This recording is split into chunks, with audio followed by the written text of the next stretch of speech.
Welcome once again to Lehto's Law. Here's Steve Lehto. I've done a lot of videos where I talk about police and whether or not the police know the laws, the very laws they are supposed to enforce. Robert sent me a note and said, Steve, check this story out about cops who don't know the law, and they're not in America. I said, oh, that's interesting. That's a change of pace. So from yahoo.com, and I admit this is not the biggest story in the world, but it illustrates the point. DJ blasts tunes outside Buckingham Palace, outsmarting officers who try to convince him he is breaking the law. So a DJ got into a row with police officers after setting up his decks and blasting tunes outside Buckingham Palace. I've been there before. Big place. Big place. Zach Sabri, who goes by the stage name S-U-A-T. I'm not sure if that's an acronym, if those are initials, if that's his name. I have no clue. He transforms into a walking nightclub, and he travels around and he films it, as you might imagine, for social media. While out entertaining tourists visiting Buckingham Palace, the music man got a ticking off from police officers. Now, he's 25 years old. He said there were 5 or 6 police officers who suggested he should stop his live set because he was breaking the law. Now, he captured this all on film, so there's that. But he claims that he asked them specifically, why? What law am I breaking? And he said they had no good answer for him. So he had just finished a 3-hour live-streamed sightseeing tour of London and had made Buckingham Palace his final destination, which is not a bad place to end it. But unfortunately, he never got to recite the facts he memorized because officers told him he was breaching park regulations. Now, he said, well, what's the specific regulation? What's the park regulation I'm breaching? To which one officer admitted, I don't know off the top of my head. Now, here's the thing. That statement, being quite honest, I don't know off the top of my head, could mean one of two things. Either he's got no clue at all, or he simply doesn't know the name of the statute or the citation for the statute or something like that. But, here's the thing. Quite often they've got a catch-all. They can say something like, oh, well, disturbing the peace, right? Some kind of noise ordinance. If the man's playing music, they can say, well, your music is disturbing others. They could say these things, but they didn't. Then a second police officer claimed the reason he needs to leave is because he was in a restricted area. The old restricted area. But he then asked, well, what am I not allowed to do in this restricted area? In other words, is the area something I can go into, but I'm restricted in what I can do there? Or are people restricted altogether because it doesn't seem like either of you know what the law is? So either it's amplified equipment or it's filming on a phone, in which case all these people need to go as well. So what is the law? And so, no question, people standing around Buckingham Palace gawk and take pictures with their cell phones. That's what they're doing. So clearly that can't be the restriction. Not all of them are wearing amplifying equipment and kicking out the tunes. So he said the argument lasted about 15 minutes.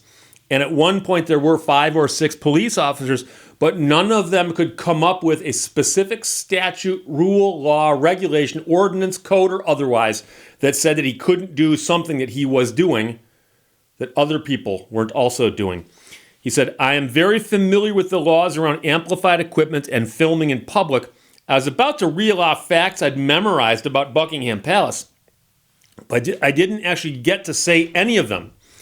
The video is posted on TikTok and has racked up something like 21 million views. So there you go. The DJ, who is outside of Buckingham Palace, he's a walking party apparently, did the walking tour of London for a couple hours, ended it right at the palace. Like I said, a great place to end a tour. I believe the London Marathon ends not far from there. And I believe that one of the last turns is right in front of the palace. I've watched it on TV many times, but I've not run it yet myself. But of course, the story starts with the sentence, a DJ got into a row with police officers. A couple days ago, I did a video where I used this same word and I mispronounced it. I even said, I think I may have mispronounced that or something to that effect. Because R-O-W in American English is simply row, like a row of something or you row a boat. However, England, they often say row to indicate a kind of a fight or argument or something like that. And I knew that. I knew that the word had a different meaning. I couldn't remember if it had different pronunciation. And I shot the video quite early in the morning, so I'll let you know that. And I hadn't caught the fact because the word was in the title of the article. And I read the article, but I hadn't caught that in the title. And so the only thing I could remember ever having heard someone use that where I remembered it was from The Simpsons. And there's an episode of The Simpsons called Missionary Impossible where Bart and Homer are discussing their favorite British television shows they watch on PBS. And there's one they watch, and there actually are several they watch. I believe one's called Shut Your Gob. I could be wrong about the title. But in it, Homer mentions the fact that they're often having a row with a wanker when they're not having a go with a bird. And I wasn't sure if the row with the wanker was the correct pronunciation of that word or if Homer was saying it in an odd way to be funny. So I knew that I probably couldn't necessarily depend on Homer Simpson's pronunciation of it, but apparently he had it right that time, for which I will now say, okay, cool. Good to know. So, by the way, if you are not a Simpsons fan, that is one of the better episodes. If you are a Simpsons fan, you would know that. But Missionary Impossible has many great moments. I'm not licking toads, but a row with a wanker when you're not having a go with a bird. So there you go. DJ blasts tunes outside Buckingham Palace, outsmarting officers who tried to convince him he is breaking the law, from yahoo.com, because the DJ got into a row in front of Buckingham Palace. Robert, thanks for sending it, as always. Well, you know, I should probably mention, I had several people send me comments about the pronunciation of the word row. One person sent me a note that just said, it's row, R-A-U, and they used the A and the U from IPA, the phonetic alphabet. And I recognize that because I've taken linguistics. And so I recognized that the guy was saying it's row, which is fine.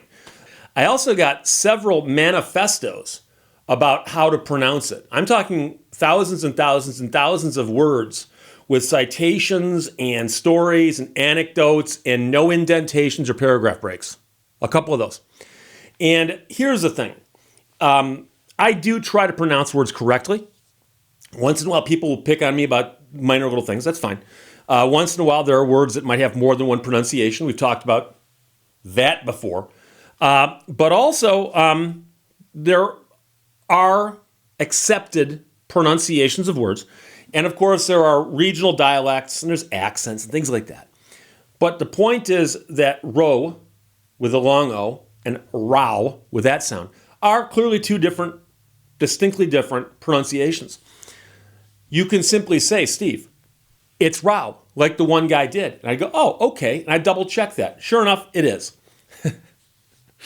The 5,000-word dissertation on the pronunciation of row versus row, I'm not going to argue with you if you're right. Just say it's row. If nothing else, you'd say 4,998 characters, which will die in vain. Because I don't read these long things that I get where people are saying, here's why you're wrong and how wrong you are. And by the way, look how wrong you really are. And seriously, look how wrong you are. No, this ain't the hill I'm going to die on because I admit it. It's row. Okay. Now someone's going to get mad at me and say I mispronounced Buckingham Palace. So there you go, Robert. Thanks for sending it. I'll talk to you later. Bye-bye. Thank you for watching Lehto's Law. As a computer, I find your faith in technology amusing.